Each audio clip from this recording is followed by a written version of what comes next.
Thank you for joining me. I'm going to be reading the Earth class notes written by the 12th Apostle entitled Anointed.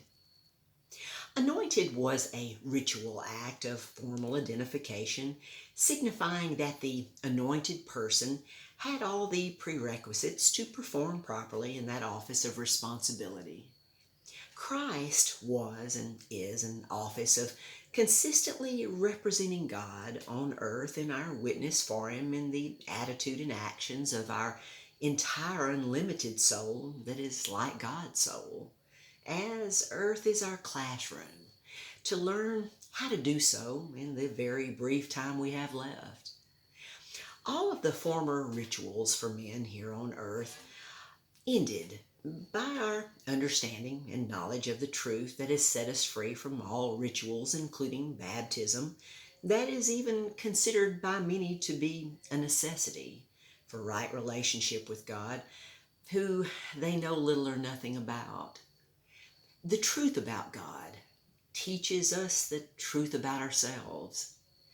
Honesty begins with ourselves, and the truth will set us free. The subject of these notes, Anointed, was a ritual, and Jesus fulfilled all rituals in his brief time here. Therefore, there are no true valid rituals now, and haven't been for nearly 2,000 years. I will now share the last anointed ritual with you from the New Testament biblical record. It is written, "Then Jesus, 6 days before the Passover, came to Bethany, where Lazarus was, which had been dead, whom he raised from the dead. There they had made him a supper, and Martha served. But Lazarus was one of them that sat at the table with him. Then took Mary a pound of ointment of spikenard, very costly, and anointed the feet of Jesus, and wiped his feet with her hair, and the house filled with the odor of the ointment. Then one of his disciples, Judas Iscariot, Simon's son, which should betray him, asked, 'Why was not this ointment sold for 300 pence and given to the poor?' This he said, not that he cared for the poor, but because he was a thief. And he had the bag and bare what was put therein. Then said Jesus, 'Let her alone. Against the day of my burying hath she kept this.' John 12, 1-7. It is written, 'Verily I say unto you, wheresoever this gospel shall be preached in the whole world, there shall also this, that this woman hath done, be told for a memorial of her.' Matthew 26:13.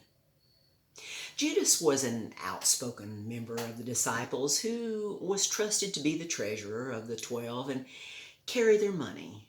That revealed how easily deceived the disciples were at that time, as none of them truly knew and understood who Jesus really was. The statement Peter had previously made that is recorded in Matthew 16:16 and John 6:69, it is written, 'Thou art the Christ, the Son of the living God.' This statement was made to impress others, as Peter would soon deny that he even knew Jesus 3 times. John 14:38.